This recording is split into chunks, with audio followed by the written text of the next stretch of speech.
गुणातीतो अक्षरं ब्रह्म भगवान् पुरुषोत्तमः जनो जानन्निदं सत्यं मुच्यते भवबन्धनात्। श्री स्वामीनारायण भगवान की जय। अक्षर पुरुषोत्तम महाराज की जय।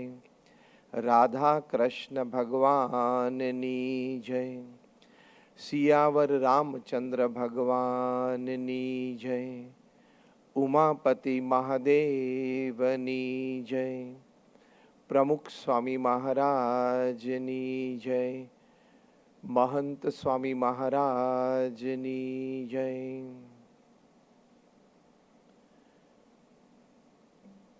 आज अहिया भारत विकास परिषद અને textile association of India Ahmedabad unit દ્વારા સંયુક્ત રીતે એક કાર્યક્રમનું આયોજન થયું છે અને એમાં આપ સર્વે પધાર્યા છો તો મંચ પર બિરાજમાન સર્વે શ્રેષ્ઠીશ્રીઓ અને આપ સર્વેને ખાસ નમસ્કાર। जय श्री कृष्ण, जय श्री राम, जय Swaminarayan and a very good evening. एक सुंदर संयोजन આપણને અત્યારે પ્રાપ્ત થઈ રહ્યું છે અને એ દ્વારા એક સારો વિચાર વિમર્શ પણ આપણને પ્રાપ્ત થઈ રહ્યો છે। મારી સાથે એવો વિષય શેર કરવામાં આવ્યો છે, ટુ સર્વ ઇઝ લાઈફ, એટલે કે સેવા એ જ આપણું જીવન છે। અને ભારત વિકાસ પરિષદના સંસ્થાકીય મૂલ્યો સંપર્ક, સહયોગ, સંસ્કાર, સેવા, સમર્પણ આવા અદ્ભુત અને દિવ્ય મૂલ્યો પર જ્યારે સંસ્થામાં આવા બૌદ્ધિક વર્ગ ભળીને આપણા ભારતીય સમાજના સર્વાંગી વિકાસ માટે પ્રયત્નશીલ હોય ત્યારે ચોક્કસ એમને વંદન પણ છે અને ખૂબ પ્રાર્થના છે કે ખૂબ અદ્ભુત આ બધી પ્રવૃત્તિઓ થઈ શકે, થતી આવી છે, થઈ રહી છે અને થશે। કારણ કે બધા સુજ્ઞ સમાજદાર પોતપોતાના વ્યવસાયમાં સારી પ્રતિષ્ઠા પ્રાપ્ત કરનાર, શ્રદ્ધાથી કામ કાર્ય કરનાર જ્યારે નિસ્વાર્થ સેવામાં જોડાય ત્યારે એ ક્ષેત્રમાં પણ એ સારું અને વિપુલ પ્રમાણમાં પ્રદાન આપી શકે, જે આપણને સમાજમાં સ્પષ્ટ જણાય છે, દેખાય છે। એટલે આપણે બધા અહીંયા એક સેવાભાવી, કારણ કે હું જે સંસ્થામાંથી આવું છું BAPS સ્વામિનારાયણ સંસ્થા, એ પણ એક આધ્યાત્મિક સેવાભાવી સંસ્થા છે। એટલે આપણે દરેક અહીંયા સેવાભાવી વ્યક્તિઓ ભેગા થયા છીએ। અહીંયા આજે આ કાર્યક્રમમાં ઉપસ્થિત સર્વેના હૃદયમાં નિસ્વાર્થપણે કંઈક આપવું, અપેક્ષાએ રહિત કંઈક કરી છૂટવું, એવી એક ભાવના અને ભાવના પાછી પ્રવૃત્તિમાં રૂપાંતરિત થાય છે, એવા લોકો આપણે અહીંયા સાથે મળ્યા છીએ। એટલે નિસ્વાર્થ સેવા કરવી, કરાવવી, એના આયોજનો કરવા, એનાથી વિશાળ ફલક ઉપર સમાજને લાભાન્વિત કરવો, એ લાભથી સમાજનો ઉત્કર્ષ થાય, એ લાભથી સમાજનું ભાવિ ઘડાય, એ પ્રવૃત્તિથી ભવિષ્યની પેઢીમાં પણ સેવા સમર્પણના સંસ્કારો ઉતરે, એવા એક ઉમદા હેતુથી આપણે આજે આ વિચાર વિમર્શમાં જોડાયા છીએ। તો વાત આ છે કે ટુ સર્વ ઇઝ લાઈફ, સેવા એ આપણું જીવન છે।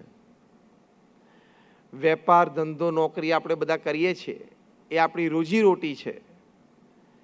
એક આપણા અને પરિવારના નિભાવ માટેની પ્રવૃત્તિ છે અને એ જરૂરી છે। પણ રોજ, અઠવાડિયે, મહિને આપણો અમુક સમય, આપણી બુદ્ધિ શક્તિ, આવડત, જે કંઈ સંજોગો અને પરિસ્થિતિ હોય પણ એમાં નિસ્વાર્થપણે અપેક્ષાએ રહિત મૂકવાનો પ્રયત્ન કરવો જોઈએ. એ મનુષ્ય જીવનનું એક કર્તવ્ય છે એવું આપણું સનાતન હિન્દુ સત્શાસ્ત્રો એ આપણને શીખવાડે છે.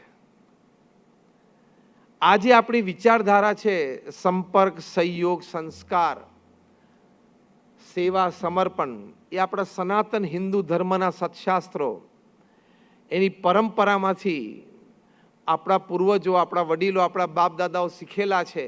એ સંસ્કાર આપણી ડીએનએ, આપણા બ્લડમાં આવેલા છે.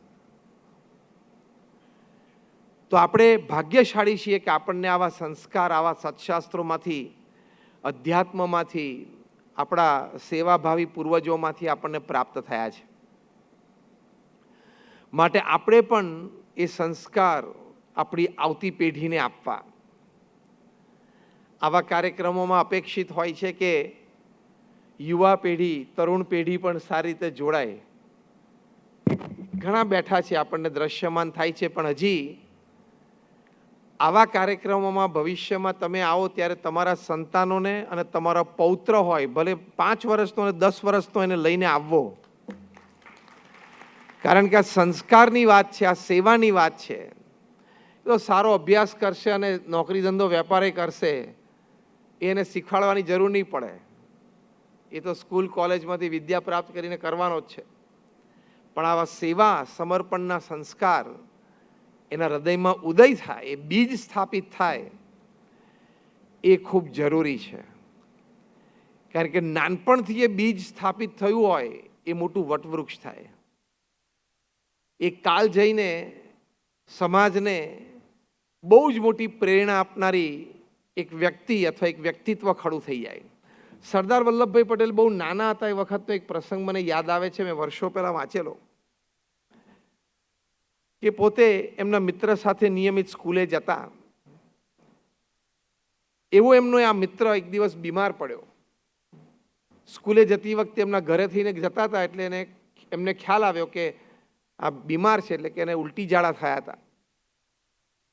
સ્કૂલનો સમય એટલે સરદાર તો પોતે સ્કૂલે પહોંચ્યા, પણ વળતા પાછા એમના મિત્રને મળવા માટે આવ્યા. કદાચ સરદાર સાહેબની ઉંમર એ વખતે હશે 10-12 વર્ષની, એટલે એક બાળક કહેવાય.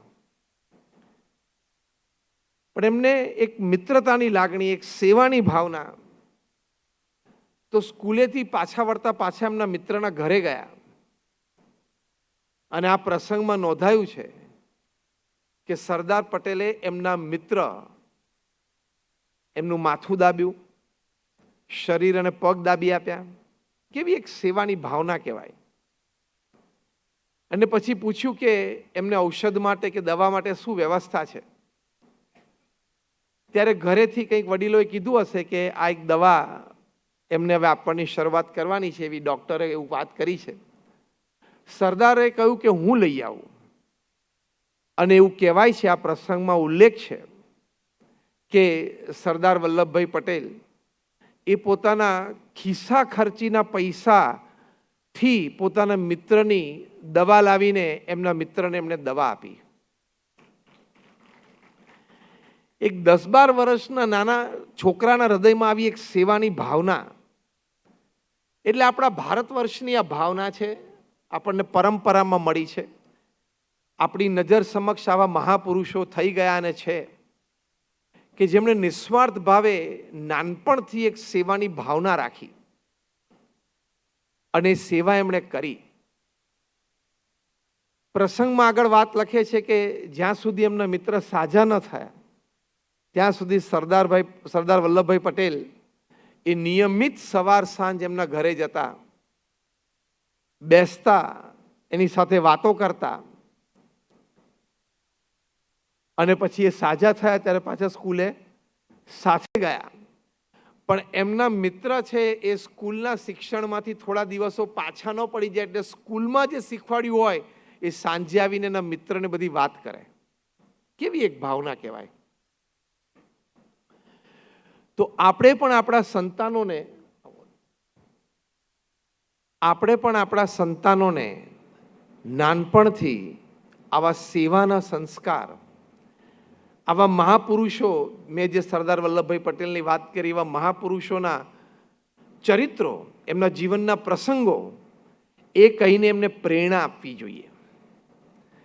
એટલે અઠવાડિયે એક વખત તમે પરિવાર સાથે બેસીને આવી અદ્ભુત વાતો તમારા પરિવારજનો સાથે કરો, તો આ સેવાના સંસ્કાર આપણા પરિવારમાં અને ભાવિ પેઢીમાં એ સારી રીતે દ્રઢ થશે. હવે આ સેવા કેવી રીતે કરવી? જો સેવા તો બધા કરીએ છીએ. Now let's go a bit deep. સેવા તો બધા કરે છે અને ઘણા બધા કરશે. કયા ભાવથી સેવા કરવી, કેવા વિચારોથી સેવા કરવી, એ ખૂબ અગત્યનું છે. કારણ કે એમાં સેવાનું ફળ વ્યક્તિને અને સમાજને એના પ્રમાણમાં મળતું હોય છે. સેવા કરવા પાછળ આપણો વિચાર અને હેતુઓ, કારણ કે અહીંયા બેઠા કોઈને સેવાની પ્રેરણા નથી આપવાની, કારણ કે બધા સેવાભાવી છીએ આપણે. પણ આપણે રિફાઇનમેન્ટ તો લાવવું છે ઇન્ટરનલ, કે આપણા વિચારો, આપણી ભાવનાઓ, આપણા હેતુઓ શું હોવા જોઈએ. તો પહેલી અગત્યની વાત છે કે સેવામાં શ્રેષ્ઠતા લાવવી. કે હું જે પણ કાર્ય કરું, હું સેવા કરું છું, એમાં શ્રેષ્ઠતા મારે લાવવી છે, શ્રેષ્ઠ રીતે કરવું છે, પદ્ધતિ પણ શ્રેષ્ઠ, પરિણામ પણ શ્રેષ્ઠ. એવા ભાવથી આપણે સેવાનો આદર કરવો અને સેવા કરવી. જો 2001ની સાલમાં જ્યારે ભુજમાં ભૂકંપ આવ્યો અને કચ્છમાં અને છેક અહીંયા અમદાવાદ સુધી, અહીંયા માનસી ટાવર સુધી પટ્ટી એટલે ફોલ્ટ લાઈન આવેલી, 26 જાન્યુઆરી સવારે 8:45 વાગે આ ભૂકંપ આવ્યો. બીએપીએસ સંસ્થાના તત્કાલીન પ્રમુખ અને આધ્યાત્મિક ગુરુ પ્રમુખ સ્વામી મહારાજ તે વખતે ત્યાં બોચાસણમાં બિરાજમાન હતા. અત્યારે તમને એમના દર્શન થાય છે. એ વખતે એમની ઉંમર 81 વર્ષની હતી. 81 વર્ષની ઉંમરે એમને સેવાનો પ્રવાહ ચાલુ કર્યો. પ્રથમ ત્યાં ભુજમાં બીએપીએસ સ્વામિનારાયણ મંદિરે અમારા સંતોને ફોન કરીને કહ્યું કે આપણું મંદિર પડી ગયું છે કે ઊભું છે. પહેલું તો એ પૂછવું પડે, કારણ કે વ્યાપક આપણે જાણીએ છીએ કે મોટી તારાજી હતી. સંતોએ કીધું આમાં આપણું મંદિર ઊભું છે. એટલે પ્રમુખ સ્વામી મહારાજે તરત જ કહ્યું કે રસોડું ચાલુ કરી દો, હમણાં 3 કલાક પછી બપોરે 12 વાગે લોકો જમશે ક્યાં. અને રસોડું ચાલુ કર્યું. એટલે ભૂકંપના દિવસે 26 જાન્યુઆરી 2001ના દિવસે બપોરે 12 વાગે ભૂકંપના 3 કલાક પછી બીએપીએસ સ્વામિનારાયણ મંદિર ભુજ ત્યાં 17,000 લોકોએ પોતાનું ભોજન લીધું. પ્રમુખ સ્વામી મહારાજને રિપોર્ટ આપવામાં આવે એટલે પ્રમુખ સ્વામી મહારાજે કહ્યું કે તમે રસોડું ચાલુ રાખો, કારણ કે લોકોના ઘર પડી ગયા છે, ક્યાં જમશે લોકો, અને અમે વ્યવસ્થાઓ મોકલીએ છીએ. અને ચોથા દિવસે 30મી જાન્યુઆરીએ પ્રમુખ સ્વામી મહારાજે 800 ટનનું જીવન જરૂરિયાત મટીરિયલનું જહાજ મુંબઈથી મુન્દ્રા પોર્ટ ઉપર મૂકી દીધું. અમે ત્યાં સેવામાં હાજર હતા. અમે લગભગ 150 જેટલા સંતો, અમારા 1500 સ્વયંસેવકોને આદેશ આપેલો પ્રમુખ સ્વામી મહારાજે કે બધા સેવામાં પહોંચો. અમે લગભગ અઠવાડિયામાં 509 ગામોમાં આનું વિતરણ કર્યું. એટલે સેવામાં પ્રથમ સદગુણ એ છે ત્વરિતતા અને શ્રેષ્ઠતા. એક નિર્ણય અને શું શબ્દ હતો સંવાદનો, મેદાનમાં ખેલો ને, મેદાનમાં આવી જવાનું. એમ મેદાનમાં આવી જવાનું એકવાર. તો પ્રથમ સદગુણ સેવા માટે છે ત્વરિતતા અને શ્રેષ્ઠતા. હવે અમે એક કીટ તૈયાર કરી હતી જેમાં જીવન જરૂરિયાતની મટીરિયલ હતું બધું. એટલે ભૂકંપ અને હોનારતોમાં જે રિલીફ કીટ તૈયાર થાય એ રિલીફ કિટમાં તો શું હોય કે પરિવારના 4 સભ્યો, માતા પિતા, દીકરા દીકરી એમ સમજીને 4 જોડ કપડાં હોય. એ 4 જણાના પરિવારને ચાલે એવું અઠવાડિયાનું રાશન હોય. આટલું હોય રિલીફ કિટમાં. તે વખતે ઇઝરાયલની ડિઝાસ્ટર મેનેજમેન્ટ ટીમ ભારત આવેલી. 167 ઇઝરાયલના આર્મી મેન, જે લોકોની ડિઝાસ્ટર મેનેજમેન્ટ ટીમ હતી, એ લોકો મોબાઈલ આઈસીયુ સાથે ત્યાં ભુજમાં આવેલા 2001માં. તે વખતે અમે પણ પહેલી વાર મોબાઈલ આઈસીયુ જોયું કે આ પણ એક હોય છે. અમે સ્પેશિયલ જોવા ગયા હતા. તો એના મુખ્ય હતા ડોક્ટર શોલોમ. એ પોતે ભુજમાં વિવિધ સંસ્થાઓ જે સેવા કરતી હતી એના કેમ્પ ઉપર વિઝિટમાં નીકળ્યા. એમાં અમારા કેમ્પ પર આવ્યા. ત્યાં આ રિલીફ કિટ પડી હતી અને એક બાજુ રસોડું ચાલુ હતું. પહેલા એમને આશ્ચર્ય થયું. પહેલો જ પ્રશ્ન એમને પૂછ્યો કે you are serving hot meals, તમે ગરમ ગરમ ભોજન સર્વ કરો છો? એટલે મેં કીધું યસ. તો કે can I see the kitchen? એટલે મેં કીધું યસ, યુ આર વેલકમ. પછી અંદર કિચન જોયું, કહો આટલું માસ્કેલ. એટલે અમે કીધું કે સવાર બપોર સાંજ થઈને લગભગ 25 થી 30,000 લોકો અહીંયા ભોજન લે છે. તો કે 25,000 પીપલ માટે, 30,000 લોકો માટે you are serving hot meals during disaster times? કારણ કે આપણને તો નોર્મલી શું હોય કે પેલા પ્લાસ્ટિકની કોથળીમાં 2 થેપલા અને 1 મરચું ને આટલું સૂકી ભાજીના 2 કાંડા નાખીને ફટાફટ આપવા માંડવાના હોય. એ જ કરવું પડે શરૂઆતમાં તો દિવસોમાં. પણ આ એક શરૂઆત થઈ. એટલે એમને પહેલું તો બહુ આશ્ચર્ય લાગ્યું. ત્યાં જ બોલ્યા કે you have real Jheel two સર્વ, તમને સેવાની ખરેખર હૃદયથી ભાવના છે. પછી રિલીફ કિટ જોઈ તો કે અંદર હું જોઈ શકું બધું? તો અમે કહ્યું જો. એટલે એમણે આમ બધું બહાર કાઢ્યું. એટલે થોડા કપડાં નીકળ્યા અને રાશન ને બધું નીકળ્યું. એમાં હેર ઓઇલની એક ડબ્બી, વાળ ઓળવાનો કાંસકો અને નેલ કટર નીકળ્યા. એટલે મિસ્ટર શોલોમ, જે ઇઝરાયલ ડિઝાસ્ટર મેનેજમેન્ટ ટીમ છેલ્લા 15 વર્ષથી ઇઝરાયલ ગવર્મેન્ટ જ્યાં જ્યાં પૂર હોનારત કે ભૂકંપ કે ઇત્યાદિ આવી નેચરલ ડિઝાસ્ટર્સ થાય ત્યાં પોતાની ટીમને મોકલતા, એક સેવાની ભાવનાથી જ. એટલે એ લોકો બહુ ટ્રેન્ડ હતા. મેં કહ્યું ને 167 જણા હતા ટીમમાં અને સીધા ફ્લાઇટમાં ઇઝરાયલથી ભુજ જ ઉતરેલા. એમને બહુ આશ્ચર્ય થયું કે, એટલે અમને પૂછ્યું કે Y this nail cutter, hair oil and કોમ? એટલે અમે કહ્યું કે અમારા ગુરુ પ્રમુખ સ્વામી મહારાજને જ્યારે અમે આ કીટ તૈયાર કરી અને જણાવ્યું. પ્રમુખ સ્વામી મહારાજ 81 વર્ષની ઉંમરે રોજ રાત્રે લગભગ 10:30 થી 11:30 1 કલાક આખા દિવસની એ સેવા પ્રવૃત્તિનો રિપોર્ટ લેતા. પ્રમુખ સ્વામી મહારાજે કહ્યું કે ઘર લોકોના પડી ગયા છે, સ્નાન કરી શકે એમ છે નહીં, પરિસ્થિતિ અત્યારે એવી છે, માથામાં તેલ નાખશે ને કાંસકાથી વાળ ઓળશે ને તો પણ આમ ફ્રેશ અનુભવાશે. અને એ લોકોના નખ વધી ગયા હશે તો આપણે નેલ કટર આપીએ કે એ લોકો નખ કાપી શકે. અમે કહ્યું કે સ્વામી, આ રિલીફ કિટમાં આવું બધું હોય નહીં, કે આમાં ખાલી કપડાં ને અનાજ 2 જ હોય. પ્રમુખ સ્વામીમાં કહ્યું ના ના આપીએ આપણે. પ્રમુખ સ્વામીમાં કહ્યું કે લોકોના નખ વધી ગયા તો આપણે નેલ કટર પણ મૂકીએ. અમે કહ્યું કે સ્વામી, લોકો નેચરલ નેલ કટર વાપરતા હોય, અડધા ગામડાના લોકોને એ લોકોને બહુ એવું ખ્યાલ ના હોય. પ્રમુખ સ્વામી મહારાજ કે મૂકો.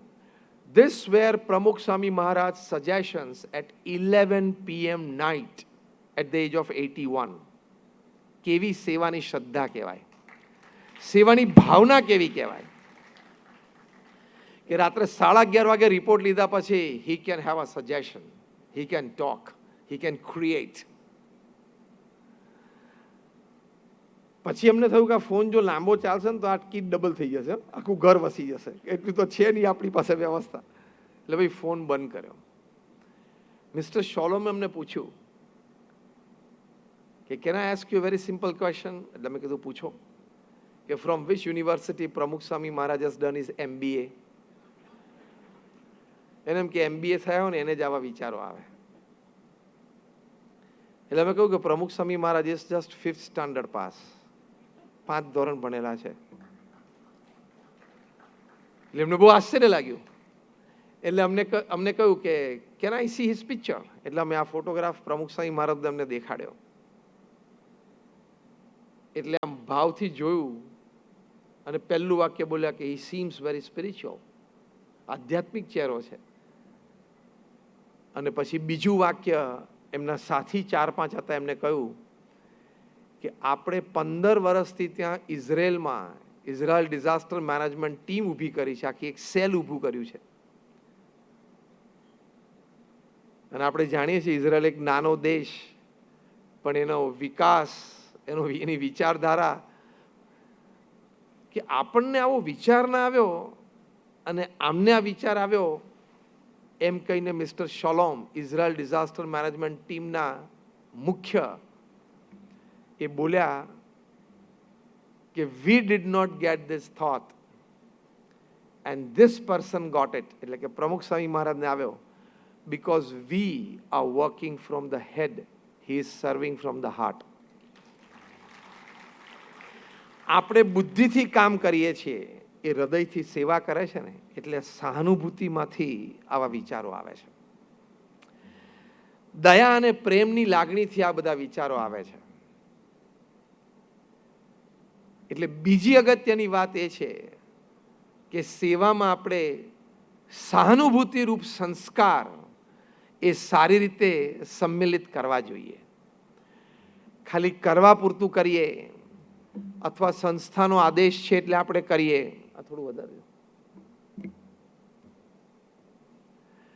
કરવા પૂરતું કરીએ, સેવા એટલે કે સંસ્થાનો આદેશ છે ને કોલ આવ્યો છે એટલે આપણે કરીએ, એ તો છે જ, પણ આપણા હૃદયની લાગણીઓ અને ભાવના પણ આપણે એમાં ઉમેરવી જોઈએ. એ ભાવથી કે આજે આ વ્યક્તિ અથવા સમાજ અથવા પરિસ્થિતિની સેવા કરવાની મને તક મળી, એ મારા ભાગ્ય છે, એવું માનવું. અગેન હું કહું છું, સેવા તો આપણે બધા કરીએ છીએ. આજે આપણે વાત અને વિમર્શ કરવી છે કેવા વિચારો અને ભાવનાઓથી સેવા કરવી. તેનું ફળ આપણને અને સમાજને બેયને મળે છે. The giver and the taker both benefits. તો આ સેવા મને મળી, એ મારા ભાગ્ય છે, એવા ભાવથી આપણે આ સેવા કરવી. પછી અમે BAPS સંસ્થાએ ત્યાં લગભગ 9 ગામ દત્તક લીધા અને 1500 ઘર બાંધી આપ્યા 2003માં. એટલે 2001માં ભૂકંપ અને 2 વર્ષ પછી 2003માં અમે આ 1500 ઘર 9 ગામોના રહેવાસીઓને ફ્રી એમને રહેવા માટે આપી દીધા, પાક્કા મકાનો. આજે પણ એ બધા ઊભા છે. એ વખતે એશિયન ડેવલપમેન્ટ બેંકના ચેરમેન હતા મિસ્ટર ટી ચીનો. એ ગુજરાત આવ્યા અને ગુજરાતના તત્કાલીન મુખ્યમંત્રી શ્રી નરેન્દ્રભાઈ મોદીને મળ્યા. અને એડીબીના ચેરમેન મિસ્ટર ટી ચીનોએ મોદી સાહેબને કહ્યું કે અમારે એડીબીને ગવર્મેન્ટ સાથે સ્કીમ 1માં જોડાવું છે, 50% પાર્ટનરશિપમાં કચ્છના રિહેબિલિટેશન માટે, પુનર્વસન માટે. તો ક્યાંક પુનર્વસનની પ્રવૃત્તિઓ થઈ હોય તો તમે અમને જણાવો. ત્યારે માનનીય મોદીજીએ કહ્યું કે BAPS સંસ્થાએ કચ્છમાં ઉખડમોરા નામનું ગામ આખું બાંધ્યું છે. લગભગ 120 કે 130 મકાનો એ લોકોએ બાંધ્યા છે. તમે ત્યાં જઈને જુઓ. એ ગુજરાત સરકાર સાથે સ્કીમ 1માં આ સંસ્થાએ આખો આ પ્રોજેક્ટ કર્યો છે અને બીજા 9 ગામો અત્યારે બંધાઈ રહ્યા છે. એટલે આ લગભગ 75 વર્ષીય મિસ્ટર ટી ચીનો, જેપેનીઝ, અને એમની 15 જણાની જેપેનીઝ ટીમ એ ઉખડમોરા BAPS સંસ્થાએ જે ગામ બાંધેલું જોવા માટે આવેલા. હું તો આનો પ્રત્યક્ષ સાક્ષી છું, કારણ કે મેં જ આખી આ ટીમને ગાઈડ કરેલી. ત્યાં મકાનો બધા એમને દેખાડેલા. એમાં મિસ્ટર ટીનચીનોએ મને કહ્યું કે can I visit a house, can I see the house from inside. અમે કીધું કે હા, પધારો, યુ કેન. એટલે અમે કે મારે ઘર જોવું છે અંદરથી. એટલે મેં કહ્યું તમે સિલેક્ટ કરો. તો કે ના, તમે દેખાડો. મેં કહ્યું ના, હું દેખાડીશ તો એમ લાગશે કે મેં એક સ્પેશિયલ તૈયાર કરીને તમારી માટે રાખ્યું છે. You select the house. એટલે મેં કીધું પેલા ઘરમાં આપણે જવું છે. મેં કહ્યું લેટ્સ ગો. અમે ગયા ત્યાં. એમને દરવાજો ખોલીને જાતે અંદર ગયા. અને મેં એમને કહ્યું કે દરવાજો પણ તમે જ ખોલજો ને તમે જ બંધ કરજો, એટલા માટે તમને ક્વોલિટી વર્કની ખબર પડે. તમે અમારા મહેમાન છો, મારે તમારી માટે દરવાજો ખોલવો જોઈએ, પણ તમને કઈ ક્વોલિટીનું વર્ક થયું છે ને એ તમે જાતે ચેક કરો. એટલે જાતે એમને દરવાજો ખોલ્યો, ઉપર ચડ્યા, ઘરમાં બધે આંટો માર્યો, આમ પ્લાસ્ટર ને બધું જોયું. પછી બારી ખોલીને એમને 3 વખત બારી પછાડી, કે આ હિન્જીસમાંથી નીકળીને જ જતી ને, કારણ કે ઘણી વખત પુનર્વસનનું કામ બધું આવું હોય. It did not happen. પછી બહાર નીકળતી વખતે બારણું એક બે વાર પછાડ્યું એટલે વ્યવસ્થિત ચેક કરવા માટે કે હિન્જીસમાંથી નીકળતું હતી, ના નીકળ્યું. અમે દરેક 1500 ઘર જે ગ્રામજનોને ફ્રી આપ્યા, એ દરેક મકાન થોડાક અમે આમ 3 દાદરા લીધેલા અને પછી બનાવેલું, જેથી વરસાદમાં પાણીમાં ઇત્યાદિમાં ઘરે ના આવી જાય. ઉતરતી વખતે એમણે પથ્થર દાદરાની ધાર ઉપર પોતાનું બૂટ પછાડ્યું કે આ ધાર તૂટે છે કે નહીં. એ ધારે ના તૂટી. પછી ગોળ ફરીને મારી સામું જોઈને કહ્યું, your rehabilitation work is Japanese quality. કે તમારું આ પુનર્વસનનું કાર્ય છે ને જેપેનીઝ ક્વોલિટીનું છે. એટલે સેવામાં આ પણ યાદ રાખવાનું કે સેવા કરવી, સેવા જે કરીએ છીએ એમાં પોતાનું શ્રેષ્ઠ આપવું. જેમ આપણે વેપાર ધંધામાં પોતાનું શ્રેષ્ઠ આપીએ છીએ, જેમ તમારા દીકરા દીકરીના લગ્નમાં તમે પુરુષાર્થ કરીને પોતાનું શ્રેષ્ઠ આપો છો, એમ જ્યારે જ્યારે આપણી સંસ્થા તરફથી, આ તમારી સંસ્થા ભારત વિકાસ પરિષદ છે, અમારી BAPS સંસ્થા છે, કોઈ પણ સેવાભાવી સંસ્થા, સંસ્થાના આગેવાનો તરફથી, સંસ્થા તરફથી એક કોઈ સેવાનો આદેશ આવે, એ વખતે આપણા દીકરા દીકરીનું લગ્ન છે અને એમાં જેવી ઝીણવટપૂર્વક શ્રદ્ધાથી નાનામાં નાની વાતની તકેદારી રાખીને આપણે જે સેવા કરીએ, એટલે જે કામ કરીએ, એવી ભાવનાથી, એવી ચીવટતાથી આપણે કામ કરવું જોઈએ. તો આપણને સેવાનો એક આનંદ આવે, સેવાનો એક સંતોષ થાય. એ ખૂબ અગત્યનું છે. બીજી વાત સેવામાં એ છે કે સેવાભાવી એટલે આપણા સાથી, લાભાર્થી, એના પ્રત્યે કુટુંબની ભાવના રાખવી.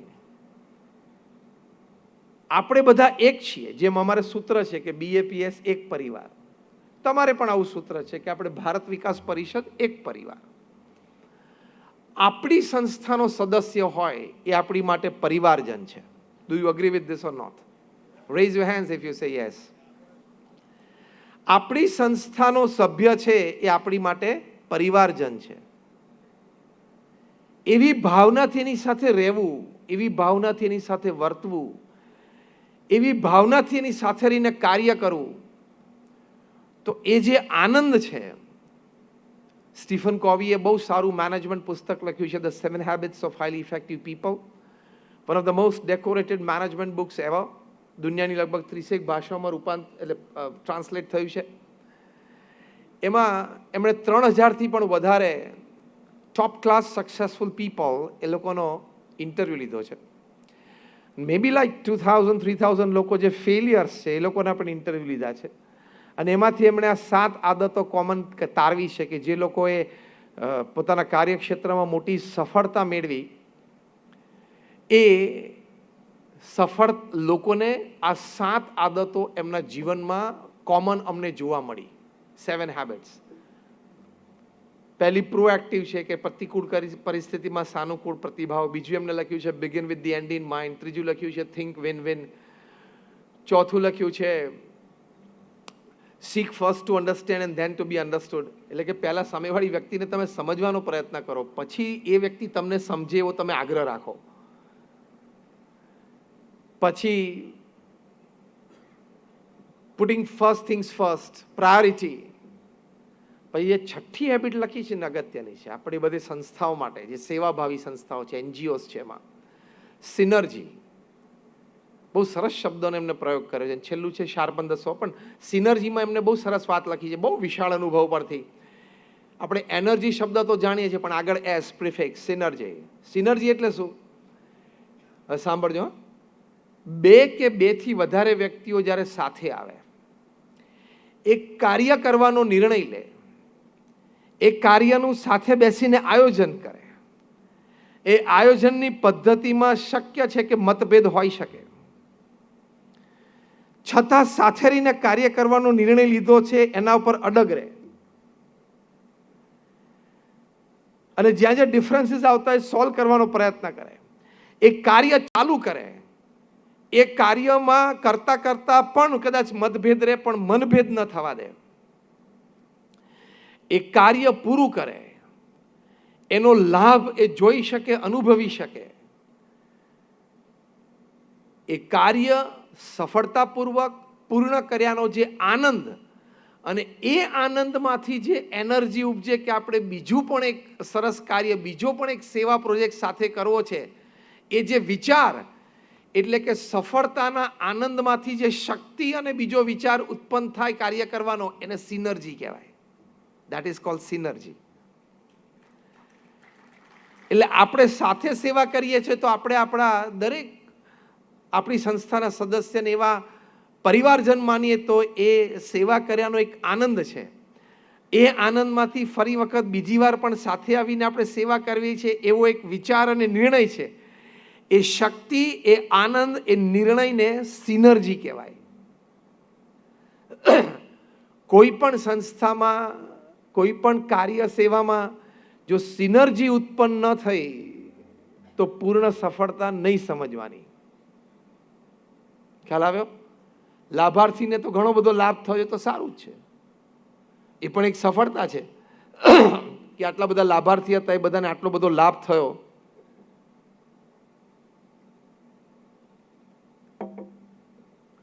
પણ આપણે સેવા કરી તો આપણે સિનર્જી ડેવલપ થઈ કે નહીં, આપણને આનંદ આવ્યો કે નહીં, આપણને બીજી વખત પણ સાથે રહીને સેવા કરવાનો એક નિર્ણય લીધો કે નહીં, કે પછી એવો નિર્ણય લીધો કે હવે આની સાથે છેલ્લી વખત, હવે આની સાથે નહીં, એવું થઈ ગયું સેવા પછી. તો સેવામાં લાભાર્થીને લાભ મળ્યો, કાર્યકર્તાને લાભ ના થયો. એની માટે અમારા ગુરુ મહંત સ્વામી મહારાજ રોજ સંપ સુરતભાવ અને એકતાની વાત કરે છે. એવરી ડે, એક દિવસ બાકી નહીં કે સંપ સુરતભાવ અને એકતા. એ વિચાર રોજ સવારે આપણે બધાએ કરવાનો છે, કારણ કે આપણે બધા સેવાભાવી છે. અત્યારે એમના દર્શન તમને સ્ક્રીન ઉપર થાય છે. આ ફોટો જે તમને દેખાય છે એમની ઉંમર 93 વર્ષની છે અત્યારે. He is 93. આ 93 વર્ષની ઉંમરનો ફોટો છે અત્યારે એમનો. અને આ સંસ્થાના ગુરુપદે આવ્યા 83 વર્ષની ઉંમરે, અને એ પણ બીએપીએસ સ્વામિનારાયણ સંસ્થા. અત્યારે આ બીએપીએસ સ્વામિનારાયણ સંસ્થા જ્યાંથી હું આવું છું, અમે દુનિયામાં 1800થી વધારે hospital, hostel, school, college, community centre, સંસ્કાર કેન્દ્ર, મંદિર અને અક્ષરધામ ચલાવીએ છીએ, બધું જ સેવા ભાવનાથી. 1800થી વધારે, એટલે દુનિયાની પ્રથમ 10 મોટી એનજીઓમાંની બીએપીએસ સ્વામિનારાયણ સંસ્થા એક એનજીઓ છે. બીએપીએસ સંસ્થાને યુનાઇટેડ નેશન્સ યુનોમાં એનજીઓ તરીકે એક પરમેનન્ટ સીટ છે, સ્થાયી સીટ છે, પરમેનન્ટ મેમ્બર છે.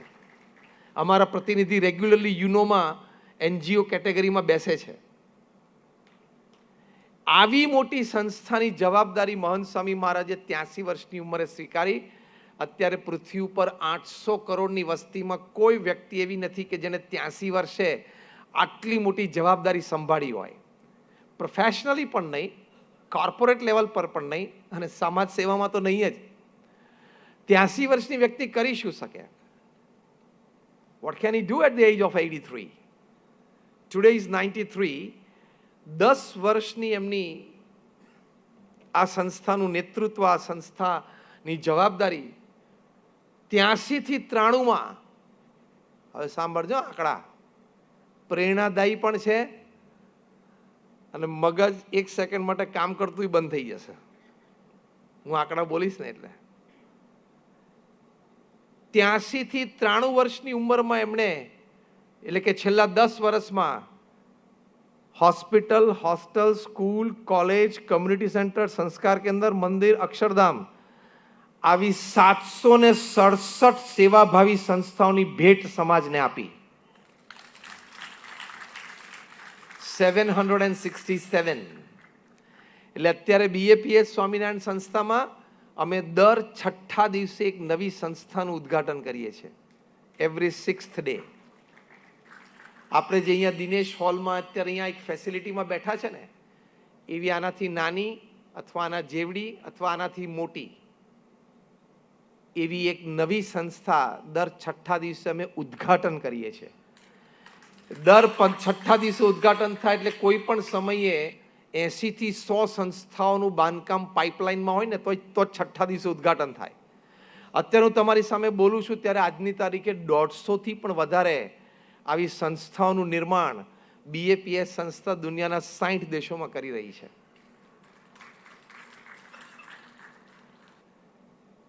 અત્યારે આ 93 વર્ષની ઉંમરે આ નેતૃત્વ પૂરું પાડે છે. Everything goes from under his eyes. વિવિધ કમિટીઓ હોય, વિવિધ વ્યવસ્થાઓના સ્તર છે અમારી સંસ્થામાં, પણ એના ચર્ચા પછી ફાઇનલ નિર્ણય એમની પાસે જાય. 93 વર્ષની ઉંમરે રોજ 3.5 થી 4 કલાક સંસ્થાકીય મિટિંગમાં એ બેસે છે, પ્રત્યક્ષ યા વિડીયો કોન્ફરન્સિંગથી. અત્યારે 93 વર્ષની ઉંમરે પણ રોજ 125 થી વધારે ઇનકમિંગ લેટર્સને પોતે ઉત્તર આપે છે.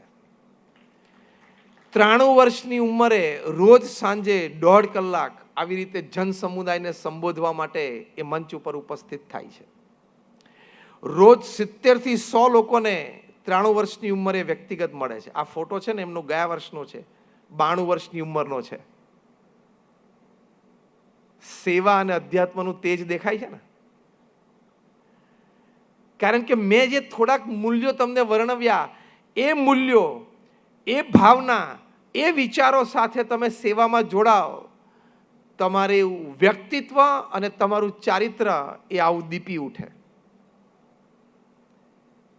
એટલે એ એમના વિશાળ 93 વર્ષના જનજીવન, સમાજ જીવન અને સેવા જીવનના અનુભવ પરથી એક સૂત્ર આપે છે: સંપ, સુહૃદભાવ ને એકતા. કોઈ પણ પ્રવૃત્તિ કે કોઈ પણ પ્રોજેક્ટ કરીએ, કદાચ એ પ્રોજેક્ટની સફળતા થોડીક ઓછી મળે તો ચાલે, અંદરનો સંપ, સુહૃદભાવ અને એકતા તૂટવા ના જોઈએ. એ સિદ્ધાંત છે. એમ આઈ ટોકિંગ સમથિંગ સેન્સિબલ? હા કે ના? કારણ કે એ હશે તો બીજા 10 પ્રોજેક્ટ થશે. એ સમ, સુહૃદભાવ, એકતા ન તૂટે એની માટે સેવા ભાવનામાં હંમેશા યાદ રાખવાનું: marry the chair, not the person. ખુરશી જોડે લગ્ન કરવાના, વ્યક્તિ સાથે નહીં. Marry the chair, not the person. હું જે સંસ્થામાં સભ્ય છું, આપણે બધાની વાત કરીએ છીએ, આપણે આ વિચારવાનું છે કે હું આ સંસ્થામાં એક સભ્ય છું, હું સેવક તરીકે જોડાયો છું. ધારો કે મારી વાત છે તો BAPS, તમારી વાત છે તો ભારત વિકાસ પરિષદ, આપણી સેવાભાવી સંસ્થાઓ છે. તો સંસ્થા જેને નિયુક્ત કરે, આ પદ ઉપર જેને બેસાડે, આ ખુરશી ઉપર જે બેસે પ્રમુખ, મારે એમનો આદેશ સીધો લઈને સેવા કરવાની છે, મારી મનની પસંદગી નહીં. Marry the chair, not the person. પ્રમુખ બન્યા ને એ મારા ગ્રુપના નથી, આ વિચાર કોઈ દિવસ ના આવવો જોઈએ. તો તમે સેવક સાચા. પ્રમુખ બન્યા ને જે વ્યવસ્થાપક છે એની જોડે મારે ઓછું બને છે, એ વિચારવાનું જ નહીં. ઓછું બનતું હોય તો હવે બનાવવા માંડવાનું, કારણ કે આપણે સેવક છીએ. કે 2 વર્ષ પહેલા તો તમે બહુ સારી સેવા કરતા હતા ને હવે કેમ આમ શ્રદ્ધા ઓછી થઈ ગઈ? તો કે નાના દીકરો હવે અમેરિકા ગયો છે ને ત્યાં ભણે છે ને ધંધાનું એક એક્સપાન્શન છે ને એક નવી ઇન્ડસ્ટ્રી ઊભી કરવી છે ને. કારણ એ નથી, કારણ એ છે કે મુખ્ય વ્યક્તિ જે જવાબદાર આવ્યા એની જોડે અનુકૂળતા આવતી નથી. એ આપણો સ્વભાવ છે, એની ઉપર નિયંત્રણ હોવું જોઈએ. Marry the chair, not the person. સંસ્થાની મુખ્ય ગાદી ઉપર જે વ્યક્તિ બેઠા હોય એ વ્યક્તિનો આદેશ, એ વ્યક્તિની મરજી, એ વ્યક્તિને સંપૂર્ણ વફાદાર રહેવાનું, તો જ સંસ્થાની મજબૂતાઈ ટકે. અને નેગેટિવ ચર્ચા પણ નહીં કરવાની. મેં કહ્યું એમ આજે આપણે વિચારો, ભાવનાઓનો વિમર્શ કરીએ છીએ. સેવા તો આપણે બધા શ્રદ્ધાથી કરીએ છીએ, પણ આપણે રિફાઇનમેન્ટ કરવું છે. પેલું ઇન્ડસ્ટ્રીમાં હોય ને ક્વોલિટી કંટ્રોલ, તમારે ક્વોલિટી દિન પ્રતિદિન વધારવી પડે, સારી કરવી પડે. એમ આપણે બધા વિચાર વિમર્શ માટે ભેગા થઈ આપણે આપણી ક્વોલિટી, સેવાની ક્વોલિટી વધારે સારી કરવી છે. એટલે પ્રમુખ સ્વામી મહારાજ 4 સૂત્રો કહેતા કે સેવા કેવી રીતે કરવી, એમના વિશાળ અનુભવ પરથી. કારણ કે પ્રમુખ સ્વામી મહારાજે એકલા હાથે 1300 સંસ્થાઓનું નિર્માણ કર્યું. બીજી ભાષામાં કહું તો 1300 જમીનો ઉપર 1300 સંસ્થાઓ ઊભી કરી. તમે અમદાવાદના સૌથી મોટા કોઈ બિલ્ડર હોય, અમદાવાદના નહીં, ગુજરાત અને ભારતના લેજો. અમે હૈદરાબાદ ગયેલા ત્યારે ભારતના બધા બિલ્ડર્સ ભેગા થયેલા. તો મેં એમને પહેલો પ્રશ્ન પૂછ્યો, is anybody sitting here who has done 1300 projects in his life? તો કે નો. તો કે anybody sitting here who has seen 1300 lands purposefully? તો કે નો. આંખથી 1300 જમીનો ખાલી જોયો હોય ને આંગળી ઊંચી કરો કે અમે અહીંથી ગામડે જતા ડાફોડિયા મારતા ખેતરો જો એ રીતે નહીં. હા, પર્પસફુલી કે આ જમીનની ડિટેલ જરા શોધો ને, કંઈક કાગળિયા જુઓ ને, કંઈક હોય તો આપણે કંઈક પ્રોજેક્ટ કરીએ, એવા પર્પસથી તમે જમીન ઉપર પગ મૂક્યો જોઈએ એ હાથ ઊંચી કરો. કોઈએ ના કર્યું. પ્રમુખ સ્વામી મહારાજે 1300 જમીનો ઉપર 1300 પ્રોજેક્ટ પૂરા કર્યા. અને આ non commercial, non residential project સેવા ભાવનાથી. હું એટલા માટે કહું છું, પ્રેરણા માટે. આપણા બધામાં પણ ભગવાને ખૂબ શક્તિ મૂકી છે. સ્વામી વિવેકાનંદજીનો ફોટો આપણે અહીંયા મૂક્યો છે. આદરપૂર્વક આપણે એમના દર્શન કરીએ છીએ અને એમનામાંથી પ્રેરણા લઈએ છીએ. આ બાબતે સ્વામી વિવેકાનંદજી બોલેલા કે each soul is potentially divine. દરેક આત્મામાં ભગવાને અનંત શક્તિ મૂકી છે. આપણે પણ ધારીએ તો આવી અનંત શક્તિ, અનંત ઉર્જા હૃદયમાંથી બહાર કાઢી શકીએ છીએ. પ્રમુખ સ્વામી મહારાજે કાઢી તો કરી શક્યા. You did it. એક સંસ્થા ચલાવી હોય તો સાંજ પડે શું થાય છે ખબર તો પડે છે ને આપણને. 1300 સંસ્થાઓ એટલે શું? ત્યાંનું વ્યવસ્થા તંત્ર ગોઠવવું. અને 1300 સંસ્થા એટલે દુનિયાના 60 દેશોમાં ફેલાયેલી. એનું નિયંત્રણ તંત્ર ગોઠવવું, એની મેનેજમેન્ટ એડમિનિસ્ટ્રેટિવ સિસ્ટમ ગોઠવવી, દરેક સંસ્થાનું લોકલ બોર્ડ અને લોકલ ટ્રસ્ટીઓ ગોઠવવા. આ સામાન્ય વાત નથી. અને સિસ્ટમ કે આટલું લોકલી કરી શકાય, આનાથી વિશેષ કંઈક વાત હોય તો તમારે સેન્ટ્રલ કમિટીને પૂછવું. આખી એક તંત્ર ઊભું કરવાનું ને, અને તંત્ર પાછું સફળતાપૂર્વક ચલાવવાનું, અને એ લાંબા સમય સુધી ચાલે એવી મજબૂતાઈ આપવાની. આજે પ્રમુખ સ્વામી મહારાજ ધામમાં પધાર્યા એને 10 વર્ષ થયા. આજે પણ એમને સ્થાપેલી 1300 સંસ્થાઓ સવાઈ કામ કરે છે. એ એમણે મજબૂતાઈ મૂકી. એ મજબૂતાઈ કેવી રીતે આવી? આવા સદગુણોથી.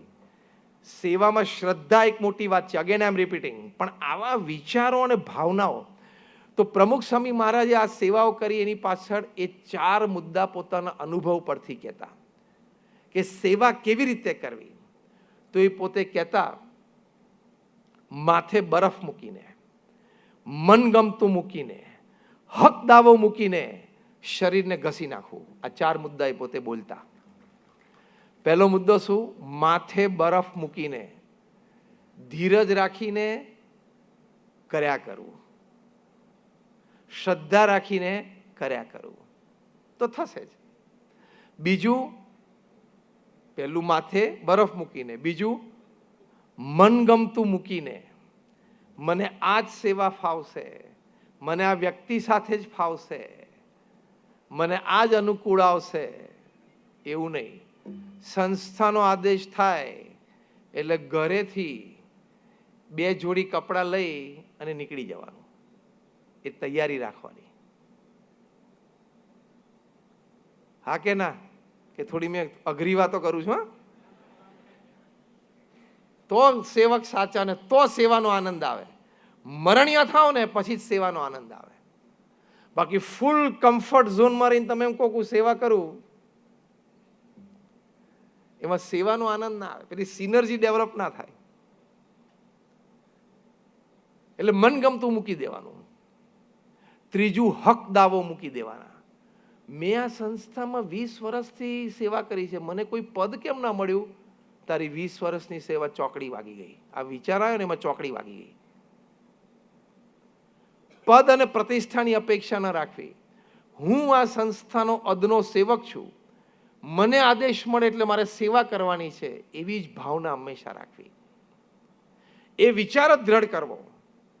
કોઈ દિવસ પદ પ્રતિષ્ઠા હા મળ્યા, અને સમયાંતરે બધાને વ્યવસ્થા પ્રમાણે મળે જ છે, પણ એની ઈચ્છા, એની પ્રબળ ઈચ્છા અને એના કરતાં પણ આગળ એની માટેના પ્રયત્નો એ કોઈ દિવસ ના કરવા. ખુરશી ઉપર બેસવાનો પ્રયત્ન આપણે ન કરવો. લોકો આપણને એના ખભા ઉપર બેસાડીને ખુરશી ઉપર બેસાડે ને એવી સેવા કરવી. એટલે અગેન ખુરશી ઉપર બેસવા માટેની અપેક્ષા એ સહિત સેવાની વાત નથી. આ તો હું એક તમે સેવાથી આવું એક વાતાવરણ ઊભું કરી શકો છો એની વાત કરું છું. લોકોના હૃદયમાં પહેલા સ્થાન મેળવવાનું. લોકો તમને ખભે ઉચકીને બેસાડશે, તમે શું કામ ખુરશીની સામે જોવો છો? એવી સેવા ભાવના રાખવાની, એને અપેક્ષાએ રહિત અને નિસ્વાર્થ સેવા કહેવાય. Only that can produce a result. Rest nothing produces a result. બાકી બધી પ્રવૃત્તિ કહેવાય, સેવા ના કહેવાય. આ બેમાં ફેર છે.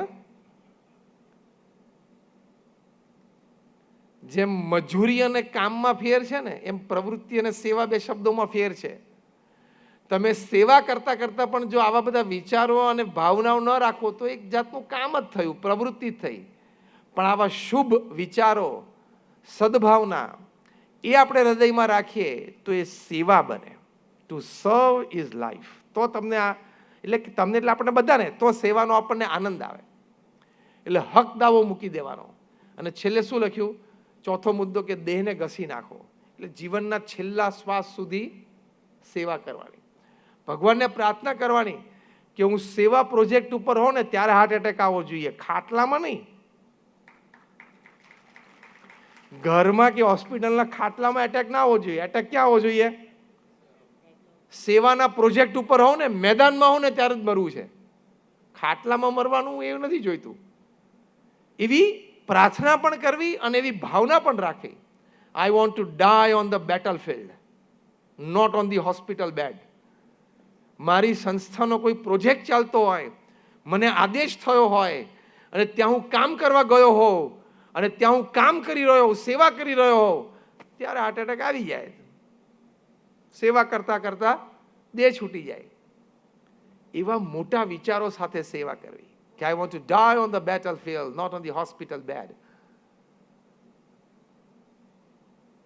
એટલે પ્રમુખ સ્વામી મહારાજ આ 4 વિચારો આપતા, કારણ કે એમનું સમગ્ર જીવન સેવામાં વીત્યું.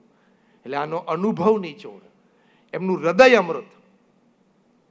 એટલે આ 4 વિચારો તમારા ટેક અવે હોમ છે.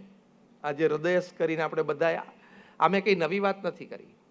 આપણે બધા સેવાભાવી બેઠા છે, આપણા હૃદયમાં આવી ભાવના, આવા વિચારો છે. પણ જ્યારે આવા કાર્યક્રમો હોય ત્યારે એ આપણે વધારે સુદૃઢ કરીએ છીએ. એટલે repeat with me what I સે. માથે બરફ મૂકીને, મનગમતું મૂકીને, હક દાવો મૂકીને દેહને ઘસી નાખો. આ 4 મુદ્દા રોજ તમે યાદ રાખજો, તો તમને સેવા કરવાનો ખૂબ આનંદ આવશે, ખૂબ મજા આવશે. બીજી એક થોડીક વાત મારે 5-10 મિનિટની, આઈ થિંક મને ના સમયની મર્યાદાઓ હોય. આ તો આપણે એ રીતે સ્ટાર્ટ, બાકી 7 બાકી એટલે 7:15 સુધીમાં આપણે 5-7 મિનિટમાં 10 મિનિટ પૂરું કરી દઈએ.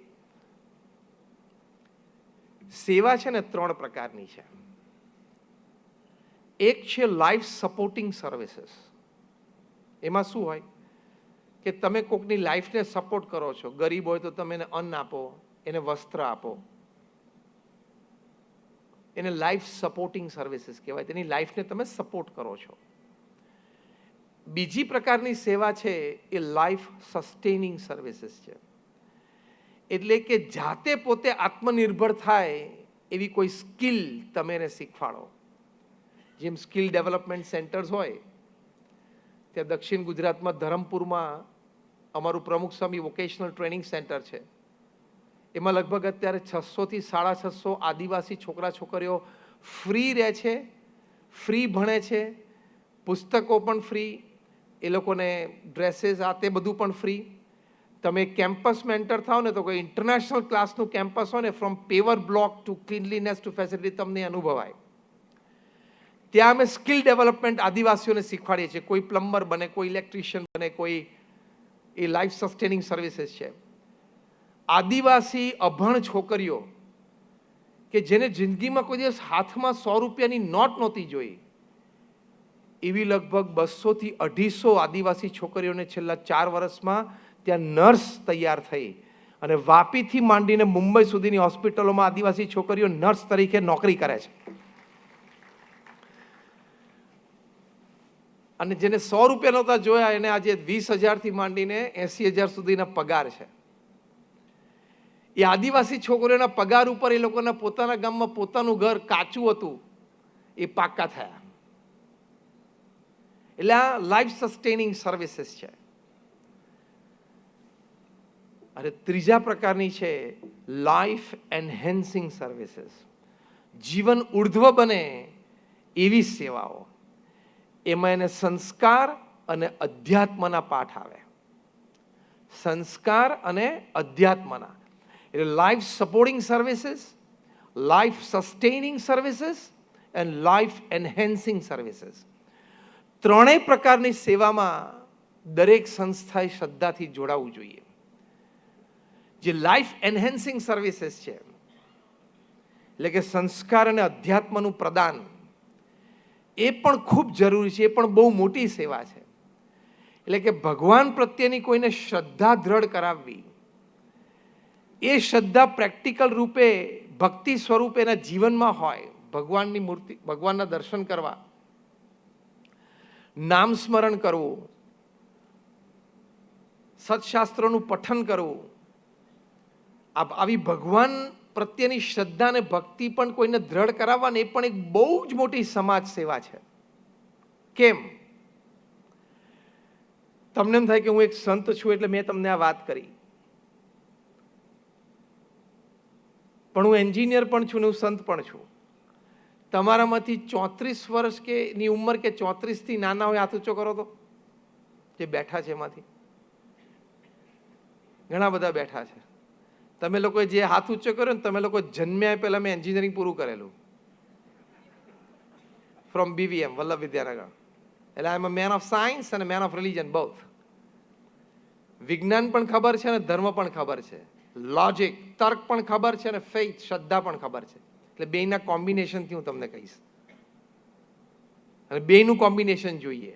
જીવનમાં તર્કની જરૂર છે ત્યાં તર્ક લગાડવાનો અને શ્રદ્ધાની જરૂર છે ત્યાં શ્રદ્ધા લગાડવાની. બધું તર્કથી ન થાય. બધી જગ્યાએ આપણે તર્ક લગાડવા જઈએ તો સફળતા પણ ના મળે. 50,000 થી પણ વધારે research paper by men of science એમણે અધ્યાત્મના કોઈ વિભાગ ઉપર પબ્લિશ કર્યા છે. મેડિટેશન હોય, પ્રેયર્સ હોય, નામ સ્મરણ હોય, ભગવાનના મંદિરે દર્શન કરવા જવું, એનાથી જીવનમાં શારીરિક, માનસિક, આંતરિક લાભ શું છે. એમાંથી 500 જેટલા રિસર્ચ પેપર્સની કોપીઝ મારી પાસે છે. એમાંની એકની હું તમને વાત કરું અને તમે ગૂગલ ઉપર જઈને જોઈ શકો છો. આજે રાત્રે university of Miami, Florida, United States of America, ત્યાં એ લોકોએ એક સર્વે કર્યો. સર્વેનો હેતુ એ હતો કે ભગવાનમાં શ્રદ્ધા ધરાવનાર વ્યક્તિ અને કંઈક ધાર્મિક વિધિ વિધાન કરાવનાર વ્યક્તિ ને શ્રદ્ધા ન ધરાવનાર અને ન ધાર્મિક વિધિ વિધાન કરાવનાર વ્યક્તિ કરતા જીવનમાં વિશેષ લાભ શું છે. સ્વર્ગ અને મોક્ષની વાત નથી કરતા આપણે, પ્રેક્ટિકલ, સીધો જ દેખાય એવો લાભ, સીધો જ અનુભવાય એવો લાભ.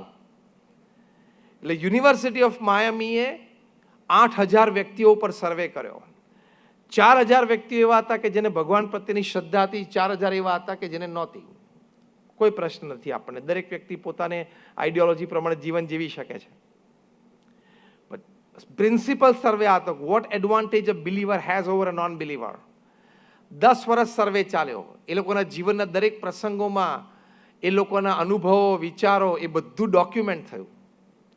એની પરથી એ લોકો યુનિવર્સિટી ઓફ માયામીની વેબસાઇટ ઉપર લખ્યું છે કે જે ભગવાનમાં માનનાર છે એને નહીં માનનાર કરતા જીવનમાં બનેલી સરખી ઘટનાઓમાં we could see better levels of tolerance and acceptance.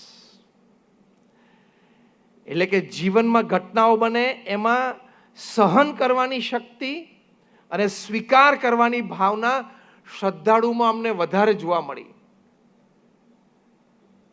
હવે જીવનમાં ટોલરન્સ અને એક્સેપ્ટન્સ વધે તો જીવનમાં કેટલા બધા પ્રશ્નોનું સમાધાન થાય, કેટલા બધા ફોબિયાઝનું સમાધાન થાય, કેટલી બધી ખરાબ આદતો, ખરાબ વિચારો અને ખરાબ એટીટ્યુડ્સનું સમાધાન થાય, because you have better levels of tolerance and acceptance. અત્યારે સમાજમાં સૌથી વધારે જરૂર આની જ છે, આ બેની જ.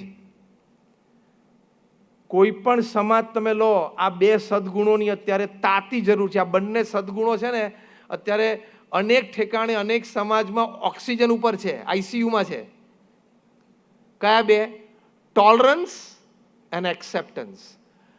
સહન કરવું, સહન કરવાની એક ભાવના રાખવી, એટલે કે મોટું મન રાખવું, જતું કરવું, અને સામેવાળી વ્યક્તિને સ્વીકારવા, એની પણ એક વિચારધારા છે તો એને સમજવાનો પ્રયત્ન કરવો. આપણી વિચારધારાથી એની વિચારધારા થોડીક અલગ હોય તો okay, you are right with yourself, I am right with myself. જ્યાં સુધી તમે હિંસા અથવા તો અન્ય લોકોને ઓફેન્ડ ના કરતા હોય ત્યાં સુધી વિચારધારા ઇઝ ફાઇન. અને જેટલી આપણી કોમન વિચારધારા છે એમ એકબીજાને રિસ્પેક્ટ આપશું, આદર આપશું, દેટ્સ ઇટ. પણ હું આઉટરાઇટ કોકને રિજેક્ટ કરું કે તારી વિચારધારા મારાથી જુદી છે એટલે you are outrightly rejected by me, તો મારામાં ટોલરન્સ અને એક્સેપ્ટન્સનું લેવલ બહુ ઓછું કહેવાય.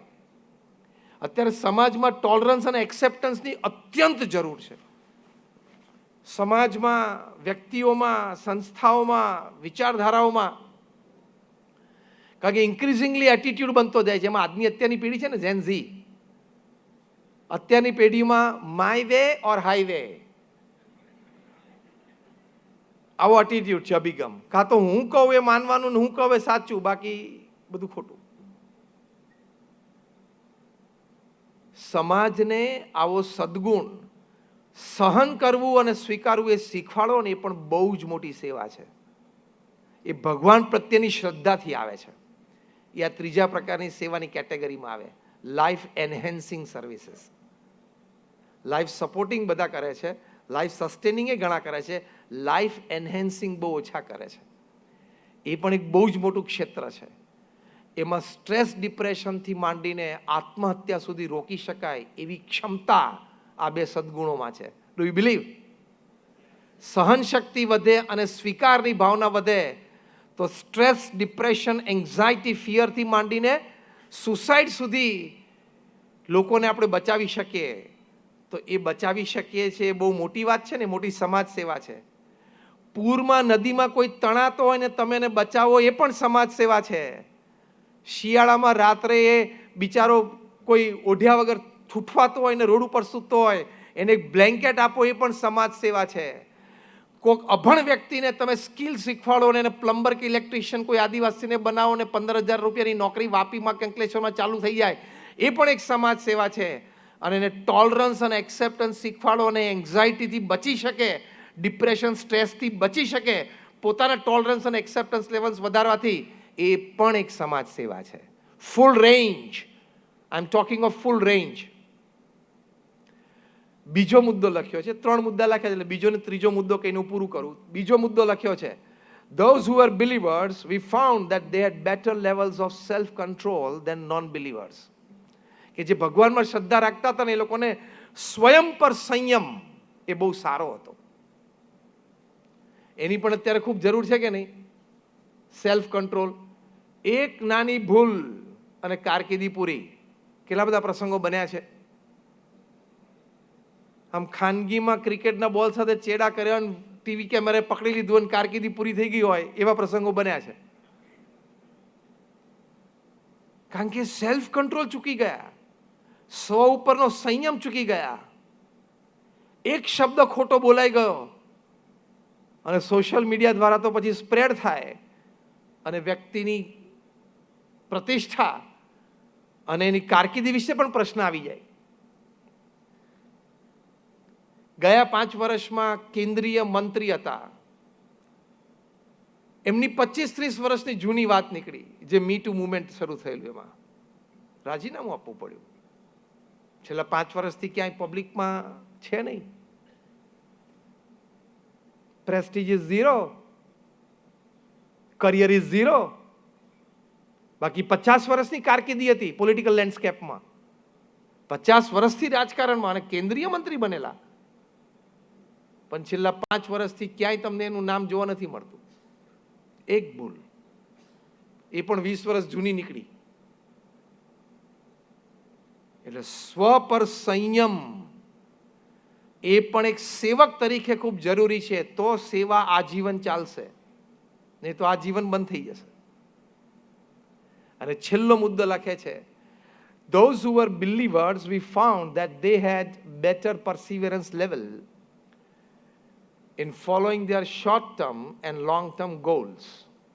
કે જે લોકો ભગવાનમાં શ્રદ્ધા ધરાવતા હતા એ લોકોને પોતાના શોર્ટ ટર્મ અને લોંગ ટર્મ ગોલ્સ, ધ્યેય જે નક્કી કર્યા હોય જીવનના, એમાં રૂકાવટો આવે, તકલીફો આવે છતાં પણ એને વધારે પડતી એમાં એનર્જી એમને જોવા મળી કે ના, ભલે ગમે તેટલી તકલીફો આપે, મારે મારા ગોલ્સને હાસિલ કરવા જ છે, સિદ્ધિઓ હાસિલ કરવી છે. એ જે પરસિવરન્સ લેવલ, પરસિવરન્સ એનર્જી એ શ્રદ્ધાળુમાં વધારે અમને જોવા મળી. તો ભગવાન પ્રત્યેની શ્રદ્ધા તમે કોકને કરાવો તો એને જીવનમાં આવા લાભ છે.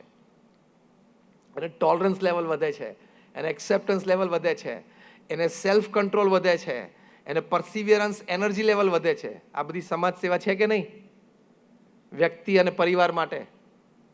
એટલે ભગવાનમાં શ્રદ્ધા એ ખાલી અંધપણું નથી. આપણા સત્શાસ્ત્રો, આપણા ઋષિમુનિએ વાત કરી છે એ એમનામ નથી કરી. અને કોઈ દિવસ એવું વિચારવું નહીં કે આ મંદિરમાં બધા જાય છે, બધા હવે ઠીક છે ભક્તો છે ને જાય છે ને, એ શ્રદ્ધા પાછળ આટલા બધા સદગુણો સમાયેલા છે. મેં કીધું મેં તો તમને મારી પાસે આવી 500 રિસર્ચના પેપર્સ એમાંથી એકની વાત કરી. એટલે આજે સમાજમાં ગમે તેટલો બુદ્ધિશાળી હોય ને, નાસ્તિક હોય ને, એ પણ આ વાતનો ઇનકાર નહીં કરી શકે, because now everything is scientifically proved. બધું વિજ્ઞાનની દ્રષ્ટિએ સાબિત થયેલું છે. એટલો બધો લાભ મનુષ્યને ભગવાન પ્રત્યેની શ્રદ્ધાથી થાય છે. કોઈ નાસ્તિક હોય તો એને એની વિચારધારા રાખવાની સ્વતંત્રતા છે, એનો આપણને કોઈ બાદ નથી. પણ એ ભગવાન પ્રત્યેની શ્રદ્ધા, મંદિર, સત્શાસ્ત્રો, સંત સમાગમ, ભગવાનની કથા, એના પ્રત્યે એને અણગમો કે વિરોધ હોય તો એ વ્યક્તિને યથાર્થ રૂપમાં હજી નોલેજ નથી, એને સાયન્ટિફિક નોલેજ પણ નથી, એને મોડર્ન રિસર્ચ કેટલી થઈ છે એનાથી અજ્ઞાત છે. યુનિવર્સિટી ઓફ ઓક્સફર્ડ, ચલો એક છેલ્લું પ્રસંગીને પૂરું કરું. University of Oxford in UK, એ લોકોએ એક રિસર્ચ કરી કે આજે ઓસ્ટિયોપોરોસિસ રોગ થાય કેટલા ડોક્ટરો બેઠા છે અહીંયા, હાથ ઊંચા કરો, 2-3 જણા બેઠા છે. જે ઓસ્ટિયોપોરોસિસ રોગ છે ને, જેમાં તમારી હાડકા બધા બ્રિટલ થઈ જાય, બિસ્કિટ જેવા તૂટી જાય મોટી ઉંમરે, એની ઉપર ઓક્સફર્ડ યુનિવર્સિટી યુકે રિસર્ચ કરી કે બરોબર ઓસ્ટિયોપોરોસિસ થાય પછી આપણે દવા, ડોઝેસ, ફિઝિયોથેરાપી બધું કરીએ છીએ, પણ કોઈ એવી વાત છે કે નાનપણથી કોઈ એક્સરસાઇઝ કે એવી બ્રીધિંગ એક્સરસાઇઝ વોટેવર કંઈક કરે તો એને ઓસ્ટિયોપોરોસિસ રોગની શક્યતા નહીવત થઈ જાય. 8 વર્ષના રિસર્ચ પછી ઓક્સફર્ડ યુનિવર્સિટી યુકે, તમે આ પણ ગૂગલ પર જઈ શકો છો આજે રાત્રે, એ લોકોએ તારણ આપ્યું કે આપણે ભારતની સંસ્કૃતિમાં જે સૂર્ય નમસ્કારની વાત છે, દંડવત પ્રણામ કરવાની વાત છે, જે આપણે મંદિરોમાં જઈએ છીએ ત્યારે સાષ્ટાંગ દંડવત પ્રણામ કરીએ છીએ, 8 અંગ સાષ્ટાંગ દંડવત પ્રણામ કરીએ છીએ, એ કોઈ દિવસમાં ખાલી 5 પણ કરે ને નાનપણથી, તો એ વ્યક્તિને મોટા થઈને ઓસ્ટિયોપોરોસિસ થવાની નહીવત શક્યતા છે. This is proved. એટલે આપણા મહાન સંતોએ આપણને જે રીતભાત આપી છે, જે વિચારધારા આપી છે, એ બહુ જ સાચી છે. એના પ્રત્યે પૂર્ણ શ્રદ્ધા રાખી એની માટે પણ લોકોને પ્રેરવા, એ પણ એક બહુ જ મોટી સમાજ સેવા છે. એટલે in short, life supporting services, life sustaining services and life enhancing services, બધી સેવાઓ કરવી અને બધાનો લાભ છે. તો આજના કાર્યક્રમમાં આપણે શ્રદ્ધાથી લગભગ છેલ્લા 1-8 કલાકથી મને સાંભળ્યું બદલ આપ સર્વનો હું આભારી છું. અને આપણે બધા જ્યારે સેવાભાવી ભેગા થયા છીએ, સેવકો ભેગા થયા છીએ, ત્યારે એક વાત અને વિમર્શ, આમાં કોઈ મેં નવી વાત નથી કરી. આપણા દરેક સેવકો આપણે બધા અહીંયા બેઠા છીએ, આપણે આપણી સંસ્થાઓ સાથે જોડાયેલા છે, સુંદર સેવાઓ કરીએ છીએ. પણ આજે એક આ વિમર્શમાં આપણે વધારે સુદૃઢ કર્યું કે કેવા વિચારો, કેવી ભાવનાઓ અને કેવા હેતુઓ સાથે સેવા કરવી. આપ સર્વેનો ખૂબ આભાર. જય સ્વામિનારાયણ.